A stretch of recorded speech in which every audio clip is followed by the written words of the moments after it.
সেরা ও উজ্জ্বল মেধাবীরা আর যুক্তরাষ্ট্রে ভিড় করছে না। এই বিপর্যয় থেকে চীনের চেয়ে লাভবান হওয়ার মতো আর কোনো দেশ নেই। রোবোটিক্স এবং এআই থেকে শুরু করে ক্লিন এনার্জি ও বায়োটেক পর্যন্ত বেইজিং শূন্যস্থান পূরণে কোনো সময় নষ্ট করছে না। গবেষক, প্রতিভা এবং পুঁজি যা একসময় মার্কিন প্রতিষ্ঠানগুলোর জন্য ছিল নির্ধারিত, সেগুলোকে চীনের শীর্ষস্থানীয় গবেষণাগার এবং বিশ্ববিদ্যালয়গুলো দুহাত বাড়িয়ে স্বাগত জানাচ্ছে। ডোনাল্ড ট্রাম্পের প্রশাসনের নেওয়া শিক্ষা ও গবেষণা বিরোধী পদক্ষেপই চীনের উত্থানকে ত্বরান্বিত করছে। চীন সম্পর্কিত বিশেষজ্ঞ ও পাবলিক স্পিকার সিরাস জেনসেন বলছেন কথা। সম্প্রতি তার এক ভিডিওতে তিনি সরাসরি প্রশ্ন তুলেছেন। নানা তথ্য উপাত্ত দিয়ে তিনি প্রশ্ন রেখেছেন এই চীনকে ঠিক কিভাবে ঠেকাবে আমেরিকা। বিশ্বের বৃহত্তম বৈশ্বিক গবেষণা সংস্থা নতুন একটি প্রতিবেদন প্রকাশ করেছে। এতে কিছু চাঞ্চল্যকর তথ্য রয়েছে যা একেবারেই প্রথমবারের মতো দেখছে বিশ্ব।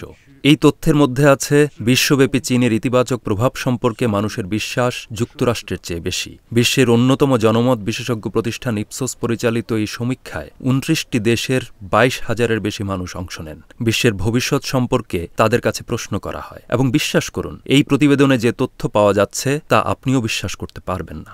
যখন জিজ্ঞাসা করা হয়েছিল যে আগামী দশকে বৈশ্বিক বিষয়ে আমেরিকার ইতিবাচক প্রভাব থাকবে কিনা, তখন বিশ্বের মাত্র ৪৬% ইতিবাচক জবাব দিয়েছেন। এ ধরনের জরিপের ইতিহাসে এই ফলাফল যুক্তরাষ্ট্রের জন্য সর্বনিম্ন।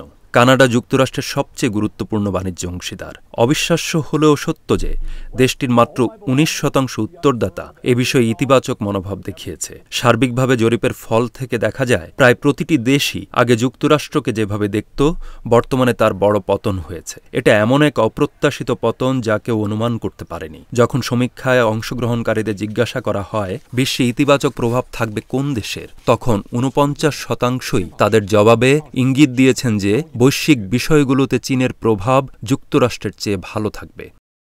ইতিহাসে এই প্রথমবারের মতো বিশ্বের বেশিরভাগ মানুষ যুক্তরাষ্ট্রের চেয়ে চীন সম্পর্কে বেশি আশাবাদী হচ্ছে।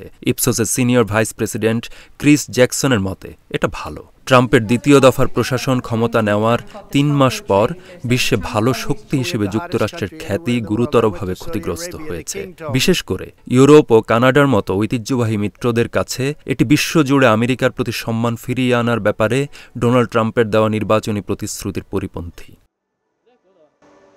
তবে অনেক আমেরিকান তাদের আত্মকেন্দ্রিকতার কারণে সম্ভবত মেক আমেরিকা গ্রেট অ্যাগেইন বা মাগা প্রকল্পের সমর্থকেরাও বিশ্বমঞ্চে আমাদের এই ক্রমহ্রাসমান অবস্থান লক্ষ্য করবে না। এই কথাটা খুবই ঠিক। বেশিরভাগ আমেরিকান বিশ্বে বা তাদের চারপাশে কি ঘটছে সেদিকে খুব কম মনোযোগ দেয় এবং গত ৬ মাসে আমেরিকার খ্যাতি কত দ্রুত কমে গেছে তা দেখতে পায় না। ডোনাল্ড ট্রাম্প আমেরিকার বিশ্বাসযোগ্যতার ভবিষ্যৎকে ধ্বংস করে দিয়েছেন এবং এর মাধ্যমে চীনের জন্য এমন সব শিল্প নেতৃত্ব দেওয়ার দরজা খুলে দিয়েছেন যা বর্তমান শতাব্দীকে গড়ে তুলবে। গত মাসে ট্রাম্প প্রশাসন শিক্ষা ও গবেষণার বিরুদ্ধে সর্বাত্মক যুদ্ধ শুরু করেছে।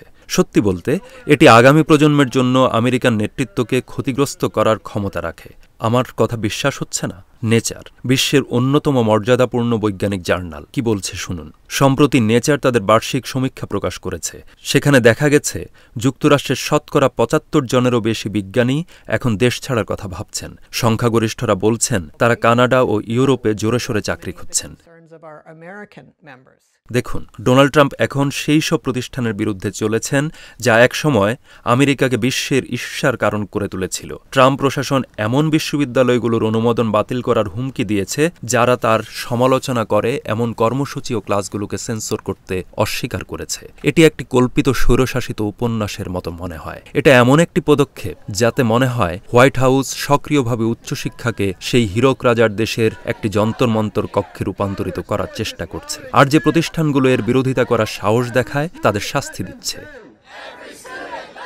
হার্ভার্ডের কথাই ধরুন। দীর্ঘকাল ধরে বিশ্বের শীর্ষস্থানীয় শিক্ষা প্রতিষ্ঠান হিসেবে বিবেচিত এই বিশ্ববিদ্যালয় এখন সরাসরি রাজনৈতিক প্রতিশোধের লক্ষ্যবস্তু হয়ে উঠেছে। ট্রাম্প এই বিশ্ববিদ্যালয়কে পুরো কোর্স বাদ দিতে বলেছিলেন, হার্ভার্ড অস্বীকার করেছে।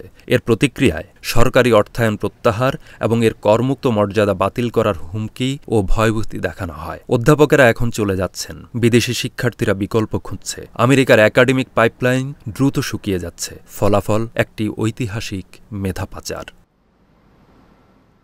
সেরা ও উজ্জ্বল মেধাবীরা আর যুক্তরাষ্ট্রে ভিড় করছে না। তারা নিজ বাড়িতেই থাকছে অথবা অন্য কোথাও যাচ্ছে। এবং এই বিপর্যয় থেকে চীনের চেয়ে লাভবান হওয়ার মতো আর কোনো দেশ নেই। রোবোটিক্স এবং এআই থেকে শুরু করে ক্লিন এনার্জি ও বায়োটেক পর্যন্ত বেইজিং শূন্যস্থান পূরণে কোনো সময় নষ্ট করছে না। গবেষক, প্রতিভা এবং পুঁজি যা একসময় মার্কিন প্রতিষ্ঠানগুলোর জন্য নির্ধারিত ছিল, সেগুলোকে চীনের শীর্ষস্থানীয় গবেষণাগার এবং বিশ্ববিদ্যালয়গুলো দুহাত বাড়িয়ে স্বাগত জানাচ্ছে। এখানে আমরা দেখব কিভাবে ট্রাম্পের আমেরিকার শিক্ষার প্রতি আক্রমণে চীনের উত্থান ত্বরান্বিত হচ্ছে, কিভাবে এই একটি রাজনৈতিক বিদ্বেষ সম্ভবত একবিংশ শতাব্দীকে পরিচালিত করবে তা নির্ধারণ করতে পারে। এখন একটি বিষয় আমাদের প্রথমে নিশ্চিত করতে হবে যে গত কয়েক দশক ধরে যুক্তরাষ্ট্রের একটি প্রতিযোগিতামূলক সুবিধা ছিল চীনের বিরুদ্ধে, আর সেটি হল যুক্তরাষ্ট্র সবসময়ই একটি অভিবাসী জাতি এবং বিশ্বের সেরা ও উজ্জ্বলতম মেধাবীদের স্বাগত জানিয়েছে।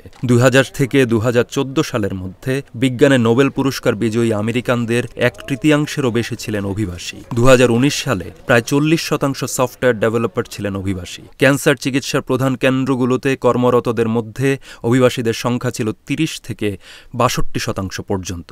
কিন্তু এটি দ্রুত পরিবর্তিত হচ্ছে। এখন শত শত ভিসা বাতিল করা হচ্ছে, শিক্ষার্থীদের ধরে ধরে নির্বাসিত করা হচ্ছে। চীন, মধ্যপ্রাচ্য এবং ট্রাম্প যাদের বন্ধু মনে করেন না, সেসব দেশের স্নাতক শিক্ষার্থী ও গবেষকেরা এখন এফবিআই এর নিয়মিত তদন্তের মুখোমুখি হচ্ছেন। সত্যি বলতে সিএনএনের উপস্থাপক ও লেখক ফরিদ জাকারিয়ার চেয়ে ভালোভাবে এটি আর কেউ বলতে পারেননি। তিনি এই বিষয়ে চমৎকার একটি মতামতধর্মী লেখা লিখেছেন। ট্রাম্প 100 দিনের মধ্যে 100 বছরের প্রতিযোগিতামূলক সুবিধা নষ্ট করছেন। যে দেশ রোবোটিক্স, এআই এবং ক্লিন এনার্জির মতো ভবিষ্যতের প্রযুক্তিতে পারদর্শী হবে, তারাই 21 শতক শাসন করবে। প্রেসিডেন্ট যদি উদ্ভাবনকারী বিজ্ঞানীদের পঙ্গু করার জন্য তার ক্ষমতার সবকিছু ব্যবহার করেন, তাহলে যুক্তরাষ্ট্র কিভাবে চীনের সাথে প্রতিযোগিতা করার আশা করতে পারে?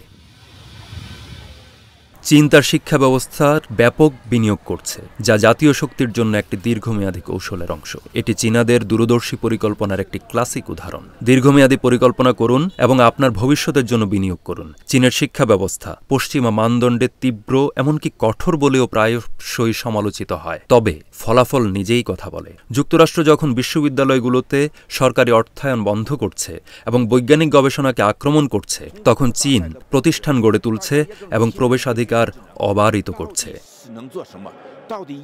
চীন এখন বিজ্ঞান ও প্রযুক্তি উদ্যোগ বিষয়ক 16,000-এর বেশি ইনকিউবেটর তৈরি করছে। এতে তারা বিশ্বে প্রথম স্থান অধিকার করেছে। দেশব্যাপী ইনকিউবেটর পরিষেবা নেটওয়ার্ক প্রত্যন্ত এলাকা এবং তার চাইতেও বেশি 95% প্রশাসনিক অঞ্চল জুড়ে বিস্তৃত। এর সহজ অর্থ হল চীন আক্ষরিক অর্থেই দেশটির প্রতিটি বর্গমাইলে উদ্ভাবনের কেন্দ্র বা সুযোগ রয়েছে। চীন এখন বিশ্বের অন্য যে কোনো দেশের চেয়ে বেশি সংখ্যক শিক্ষার্থীকে স্নাতক ডিগ্রি দেয়। প্রযুক্তিগত প্রতিযোগিতায় যা সবচেয়ে গুরুত্বপূর্ণ, সেখানে কোনো প্রতিদ্বন্দ্বিতা নেই। শুধু 2020 সালে চীন 35,70,000 স্টেম স্নাতক তৈরি করেছে, যেখানে যুক্তরাষ্ট্রে এ সংখ্যা ছিল মাত্র 8,20,000। অর্থাৎ প্রতি বছর যুক্তরাষ্ট্রের চেয়ে 4 গুণেরও বেশি প্রকৌশলী, বিজ্ঞানী ও ডেভেলপার চীনের কর্মক্ষেত্রে প্রবেশ করছে। এগুলো শুধু পরিসংখ্যান নয়, এগুলো ভবিষ্যতের বৈশ্বিক প্রযুক্তিগত নেতৃত্বের ভিত্তি। একই সময় মার্কিন বিশ্ববিদ্যালয়গুলোর প্রতিপত্তি কমেছে, চীনের বিশ্ববিদ্যালয়গুলো বিশ্বব্যাপী র্যাঙ্কিংয়ে নাটকীয়ভাবে উপরে উঠছে। প্রথমবারের মতো 2টি চীনা বিশ্ববিদ্যালয় শীর্ষ 15-তে প্রবেশ করেছে। এলিট নেচার জার্নালে সবচেয়ে উচ্চমানের গবেষণা প্রতিবেদন প্রকাশ এবং জমা দেওয়ার ক্ষেত্রেও চীনা বিশ্ববিদ্যালয়গুলো বিশ্বের শীর্ষে রয়েছে। এ ব্যাপারে 2022 সালেই যুক্তরাষ্ট্রকে ছাড়িয়ে গেছে চীন।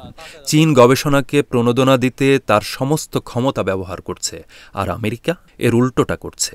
ফলে যুক্তরাষ্ট্র তরুণ চীনা প্রতিভাবানদের মন জয়ের ক্ষমতা হারিয়েছে। হয়রানি ও ভিসা ঝুঁকির কারণে ভীত হয়ে চীনা শিক্ষার্থীরা এখন তাদের পড়াশোনার পরিকল্পনা পুনর্বিবেচনা করছে। এবং বিশ্বাস করুন, এটি কোনো ছোটখাটো ঘটনা নয়। নিউ ইয়র্ক টাইমসের সাম্প্রতিক একটি নিবন্ধ অনুসারে সবচেয়ে গুরুত্বপূর্ণ ম্যাট্রিক্স অর্থাৎ প্রতিভাধরদের ক্ষেত্রে চীন যুক্তরাষ্ট্রের চেয়ে এগিয়ে যাচ্ছে। গবেষণা অনুসারে যুক্তরাষ্ট্রে কর্মরত শীর্ষস্থানীয় এআই গবেষকদের 38% এখন চীনের মূল বাসিন্দা, যেখানে আমেরিকানদের সংখ্যা 37%। এর মানে হল যুক্তরাষ্ট্রে তাদের নিজ দেশের নাগরিকদের চেয়ে আক্ষরিক অর্থেই বেশি চীনা এআই গবেষক তৈরি করছে।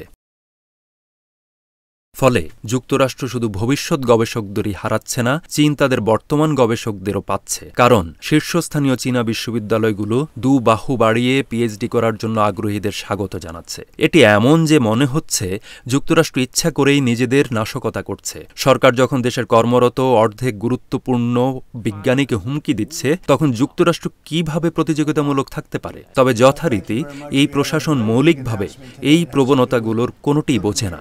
আমেরিকান রাজনীতিবিদেরা তাদের নিজেদের বিশ্বাস প্রচারের ক্লাসিক উদাহরণ সৃষ্টি করছেন। সিনেটর টম কটনের কথাই ধরা যাক। সম্প্রতি এক্স হ্যান্ডেলে তাঁর লেখা পোস্টটি এর বড় প্রমাণ। তিনি লিখেছেন, এই বিশ্ব আইপি দিবসে মনে রাখবেন, চীন উদ্ভাবন করে না, তারা চুরি করে। সেমিকন্ডাক্টর থেকে বায়োটেক পর্যন্ত তারা তাদের সামরিক বাহিনী গঠনের জন্য আমেরিকান ধারণাগুলো লুট করছে। আমি এটি বন্ধ করার জন্য লড়াই চালিয়ে যাব।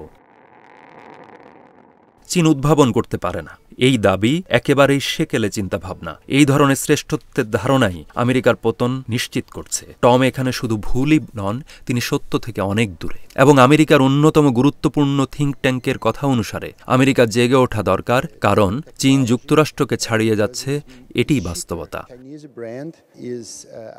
এই কারণেই সিরাস জেনসেন মানুষকে বারবার চীন ঘুরে আসতে উৎসাহিত করেন।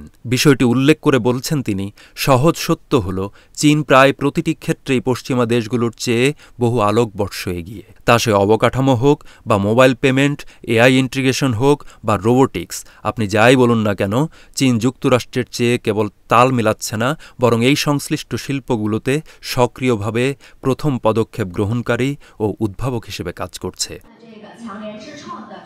যুক্তরাষ্ট্র সরকার কর্তৃক অর্থায়নপ্রাপ্ত অস্ট্রেলিয়ান স্ট্র্যাটেজিক পলিসি ইনস্টিটিউটের একটি সাম্প্রতিক প্রতিবেদনে দেখা গেছে, ৪৪টি সবচেয়ে গুরুত্বপূর্ণ প্রযুক্তি খাতের মধ্যে ৩৭টিতেই চীন এখন বিশ্বে নেতৃত্ব দিচ্ছে।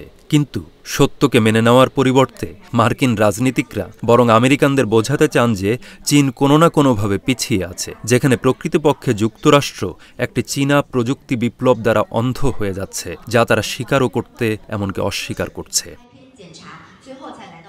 এই কারণেই ব্লুমবার্গকে কেন বিশ্ব চীন প্রযুক্তিগত অগ্রগতি দেখার বারবার বিস্মিত হয়, এই শিরোনামের নিবন্ধটি প্রকাশ করতে হয়েছিল। দেখুন, চীন যখন একটি যুগান্তকারী উদ্ভাবন উন্মোচন করে, তা সে ডিপসিকের মাধ্যমে এআই এর উল্লম্ফন হোক বা গ্রিনটেক, কোয়ান্টাম কম্পিউটিং অথবা নেক্সট জি উৎপাদনে যুগান্তকারী আবিষ্কার হোক, আমেরিকানরা হতবাক ও বিভ্রান্ত হয়ে পড়ে। চীন কিভাবে এটি করতে পারল?